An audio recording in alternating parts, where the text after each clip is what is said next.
everybody, I'm Christian, and this is Ready2Disney. All right, guys, well, guess what? We are only about 26 days away from our trip, so we've got to get a few more vlogs out there before we leave. Now, if you recall, we've kind of done these in order, booking your vacation and your travel, where you're going to stay, how many days you're going to stay. So getting your tickets, your park hopper tickets, your dining reservations. Now is the last thing that you're going to do before going on your vacation. So, we're going to talk today about fast passes. That's right. So, if you remember a couple of vlogs ago, we were talking about buying your tickets and your dining reservations, and we mentioned that when you're doing your dining reservations, that you wanted to be careful. Make sure that you pick the restaurants you wanted to go to, and that those were going to determine kind of what parks you're going to do on which day because of your fast passes. So now today you're going to find out why that's important. All right, so let's go over a couple of bullet points first. Okay? The first thing that you want to know is that you can reserve your fast passes for your rides 60 days from the date of your arrival on your vacation. Okay? So just because it's September 14th is your arrival date does not mean it's July 14th that you're going to do it. It's an actual 60 days. Okay? So you can book your reservations 60 days in advance. Now the way this works is you can start booking them. Let's say that they tell you that you can start booking on July 15th. You can start booking them at 7 a.m. Eastern time. Okay? So wherever you are in the country, just know that on your booking day when you're doing reservations, you can start them as early as 7 a.m. Eastern time to start booking your fast passes. And believe me, you're going to want to take advantage of that. A lot of fast passes, especially the highly popular rides, they're going to start going fairly quick. If you wait a couple of days to start doing them, they may be gone. Or you just may not get a time or day that you want. The next thing is you can only book 3 per day when you're doing these in advance. All right? So keep that in mind, as well as the next bullet point. They have to be in the same park. In other words, you can't book 2 fast passes at Magic Kingdom and 1 fast pass at Epcot. When you're doing your 60 days advance reservations, you can do 3, and they all have to be in the same park. Okay? Now, they don't have to be clustered together. You could do 1 in the morning, 1 in the afternoon, 1 in the evening if you want. I highly recommend against that, and I'll tell you why in a minute. The next thing is your fast passes are used for rides, certain shows, actually most of the shows, as well as meet and greets. Now, when I say shows, we're talking about the little stage shows that happen here and there. Some of the things like at Magic Kingdom, you're going to have, PhilharMagic or Country Bear Jamboree, stuff like that. Those you don't really need a fast pass for. And I'm going to go over that as well in a minute. Some of the things you do and don't really want to waste these on. For the meet and greets, some of these, if you have little ones that just has to meet that princess or has to meet Lilo or has to meet the characters from Up, or something like that, you might want to think about using a fast pass for these. All right? The next thing is some parks, actually all the ones except for Magic Kingdom, they have a Tier 1 and a Tier 2. So the Tier 1 are going to be the newer, most popular rides. Okay? You can only book 1 of these in advance.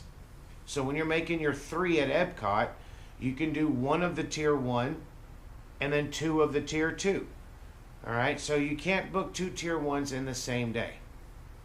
Now, if you're going to go to Epcot twice, or Animal Kingdom twice, or whatever the case may be, do 1 of the Tier 1s the first day you go and 1 of the Tier 1s on the second day you go. You can do that. You just can't do them both on the same day. Now, once you made it to the parks, you're starting your day. Once for that day, you scan your Magic Band to get into the ride for the Fast Pass. Now this is what it kind of looks like. You're going to have your magic band, which we're going to show you in a vlog coming up this week. Put your magic band up into there. It knows intuitively that you are who you are, that you have a Fast Pass time at this time, so on and so forth. Once you've used that first one, you can, once you've used all three, you can now start making them one at a time. All right? For the rest of the day, for any park that you're in, it doesn't matter. Once you've gone through those three, if you're standing at Magic Kingdom and go, you know what, tonight we're going to Epcot, start looking on the app on your phone, see if there's any available for the ones you want. All right? So you can do that. One little tidbit about the Fast Passes is these are hour-long windows. All right? So if you book a Fast Pass from the 10 to 11 window, or 10:30 to 11:30, and they do them in all kinds of increments, but it's 1 hour. You can get to your Fast Pass 5 minutes early or 15 minutes late. All right, so keep that in mind. You have that entire window. However, when you're booking, it only counts the 10 to 11, so you can book another one from 11 to noon and another one from noon to 1, so on and so forth. Play around with it a little bit. You will be able to realize that, okay, I want to do this Fast Pass that starts at 10. My next one doesn't start till 11, but I have until noon to get there. You know, you can do your Fast Pass at 10, then have some time to walk around, then do your next one at 11, you know, kind of the general rules. You could also wait until maybe 10:55. Get on that first one. As soon as you get off, go right to the next one because you're in that time window. Hop on that one. Now you've got 2 hours before your third one that you have to have it done by. So you got time to go do other things. So the next big tidbit I'm going to give everybody is, how do you plan on what your Fast Passes are going to be? Well, remember, you have dining, and you want to make sure that you're utilizing your time in the parks best as possible. Okay? So, for instance, one of the days that Jenny and I are going to be there, we have lunch reservations over here. Right over here by the Jungle Cruise at a place called Skipper Canteen. So, we didn't want to book Fast Passes way over here on this side of the park, doing Mermaid or Space Mountain or something like that. What we thought we would do to utilize our time in the best way possible is our first Fast Pass is right here, Big Thunder Mountain. Then we're going to go to Splash Mountain. Then we're going to eat, and then we're going to have Pirates of the Caribbean. All right here in this area. And then in those dead times, we can see a show, we can go through the marketplace, you know, stuff like that to kind of kill time in between the Fast Passes. That way we don't miss our dining reservation. Now your dining reservation, if you have a dining reservation for, let's say, 12:30, you better be there about 12:20, 12:15, because if you pass your time, they may seat your table. So you want to plan accordingly. Even if you don't have a dining reservation, you don't want to sit there and go, oh, well, I'm going to take my little one on, Winnie the Pooh ride over here, and then our next Fast Pass, we're going to come over here and do Splash Mountain, and then the next Fast Pass, we want to do Space Mountain. You're walking around way too much. And remember, once you've completed your Fast Passes, you can make more, right? Also, another little trick. So you have your 3 Fast Passes. When you get to your first one, let's say it's at 10 a.m., your next one's at 11 a.m. Well, as soon as you scan your first Fast Pass on your band, start looking on your phone for any other attraction near you that has an available Fast Pass, say 15 minutes from now. And then you can go ahead and change your second Fast Pass to the one that's earlier. That way when you get off your first ride, you get right onto your second ride, start manipulating while you're there to see if there's another earlier one. So you can really stack these up. And if you use that trick, you're going to get more rides in, more shows in. But you want to stay in each area close by. Again, you don't want to go from one side of the park to the other to the other. Not only you're wasting time, man, I'm telling you, you're going to end up halfway through the day. Your feet are going to be hurting worse. There's a lot more walking. If you're dragging your kids around, it's just a mess. So try to look at the parks maps that are on the website when you're doing your fast passes and really get a feel for where everything is at and start doing that stuff. Me personally, the entire park is gorgeous at night, but for me, the best time to ride the rides in Tomorrowland is at night. You have the people mover, stuff like that. That's just everything's lit up. It's futuristic, lots of neons, really cool stuff. Now, some of the things that you don't want to use fast passes for, because you just don't need to. You're not going to wait very long. You're not gonna have to worry about the next time you're going somewhere else. For instance, I mentioned the people mover.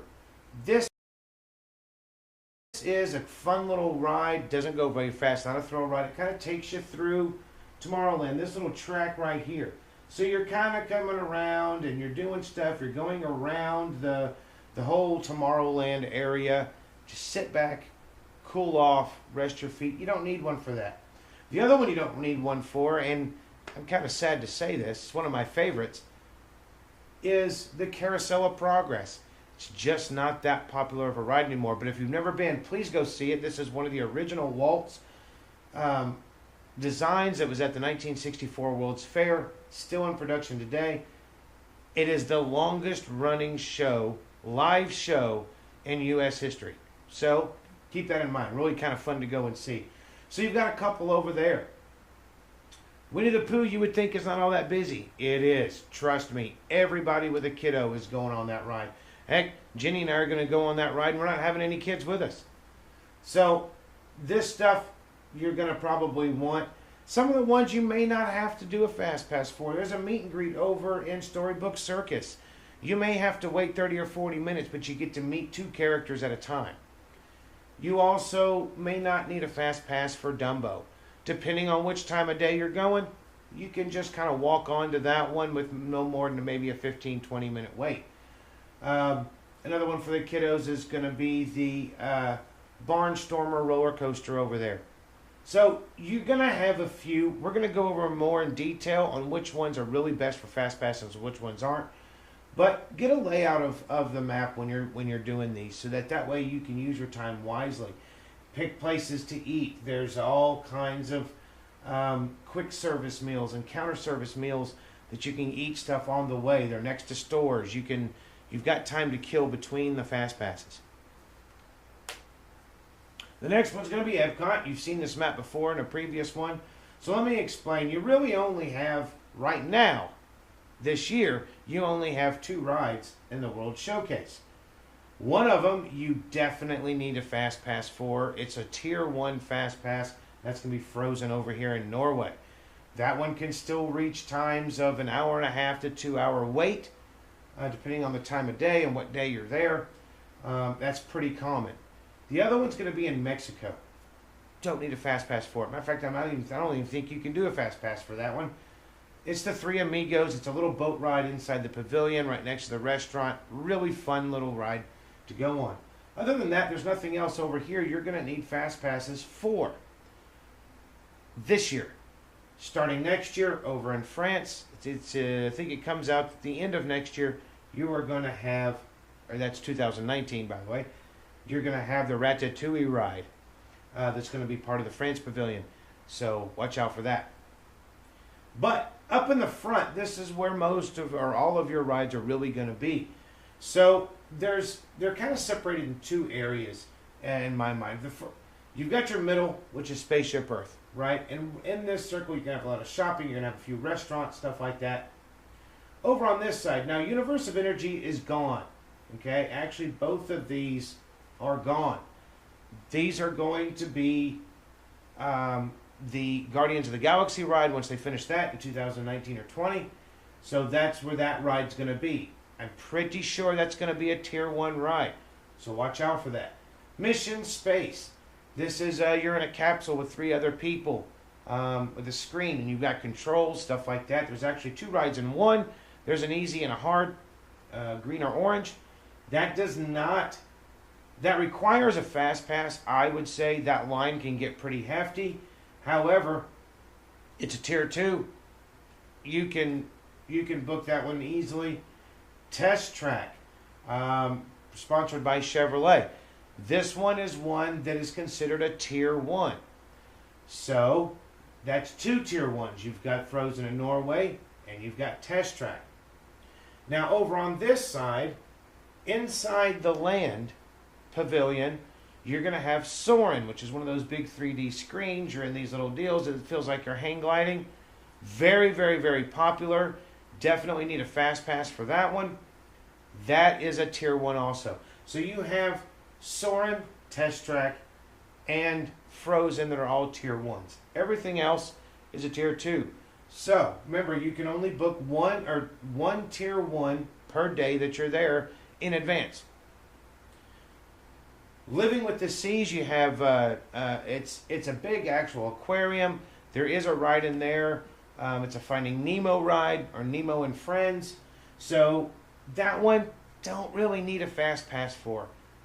We've used fast passes for that before, just in case.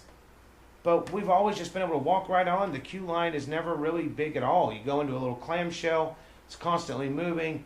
You go around, they project some of the characters from the movie into the actual water. Pretty neat. You got an aquarium in there. You got all kinds of stuff to do in there. So I'm not sure I would use a fast pass for that one. The other one is the World of Imagination, and this is with Figment. It's a fun little ride with Eric Idle. Figment, the little purple dude. So this one is going to be another one that I wouldn't waste a fast pass on. So the way we normally do it is we're going to do Spaceship Earth gets a fast pass, Mission Space gets a fast pass, and then we choose either Soarin' or Test Track. We're usually at Epcot another day, so we will choose between whichever one we didn't do here and Frozen. This year we're not doing Frozen, so we're actually going to be able to do both of these, one on one day and one on the other. Also, again, once you've done it, if you've got some free time, just walk onto those, or if you don't want to walk on, add that as one of your fast passes. Right? So this is how Epcot is laid out. The next one is going to be Animal Kingdom. This one is tricky as well. Down here you have Pandora, the World of Avatar. The 2 rides that are in there, the Navi River Adventure and the Flight of Passage, are both tier 1. Those are the only tier 1 rides in the whole park.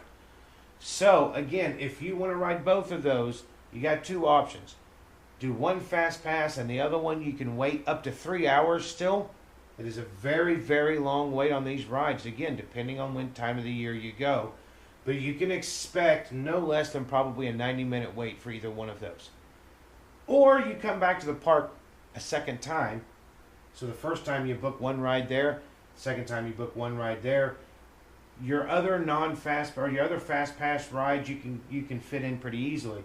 So coming around the world here, this is one of the shows that you might want to see.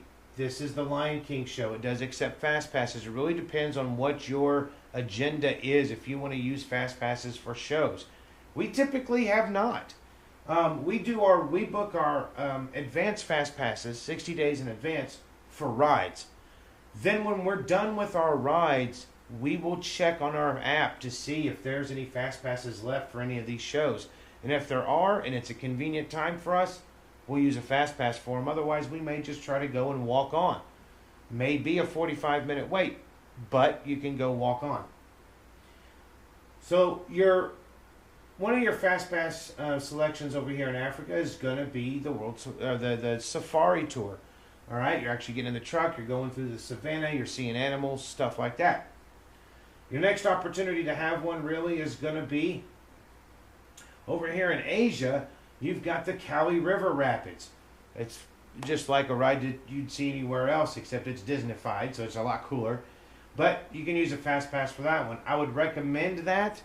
Even with the fast pass, you could be waiting, 15 minutes or so. Otherwise, man, I tell you, this line will really, really start getting wild. The next one is going to be Expedition Everest. That is the major thrill ride in this park. So that one is typically going to have a line, but it really fluctuates depending on the time of the day. But if you're booking in advance, book that one to fit your schedule. When you're there, if you can find an earlier one, or if you want to ride it twice, sometimes that line can easily go. 2 hours ago, it was an hour and 45 minutes, but right now it's only 20 minutes. So it's really, this line fluctuates more than any line I've seen at any of the parks. You also have a Finding Nemo show right over here. In Dino Land, you've got a couple of rides. First of all, you've got Dinosaur, which is a very popular ride. That's one worth using a fast pass on. You also have Primeval Whirl. It's a carnival kind of ride, but I'd recommend maybe using a fast pass for that, just for your first time. After that, you can walk on, but you're going to wait 30-40 minutes. So it really depends on your day. And you got some other carnival rides you can just do walk-ons with. The other thing that you're going to be able to use your fast pass for is the Rivers of Light show at the end of the evening every day here. So you can get reserved seating for that. Now, we're not going to cover the Hollywood Studios today. Again, we haven't spent a whole lot of time there in the last few years. There's been a lot of changes. 2 new lands are being built. One of them's already open. So we're going to touch upon those and where you can do things and how you may want to do those in a vlog once we get back and we've got some video and we got some better understanding of how things go there. But this is your general idea, your fast passes. So to recap, you can book these 60 days in advance. Only 3 per day and they all have to be in one park. All right. They are hour increment time slots. Once you get there, you can maneuver those around. Once you've ridden your first, second and third one, you can start adding. And then finally, you do have everything but Magic Kingdom does have some tiered rides, the most popular, the newer rides. So watch out for those. You can only book one at a time. All right, guys. Well, that's going to be it for today. Stay tuned later on this week, and we are going to have a special video for you guys. And until next time, have fun storming the castle.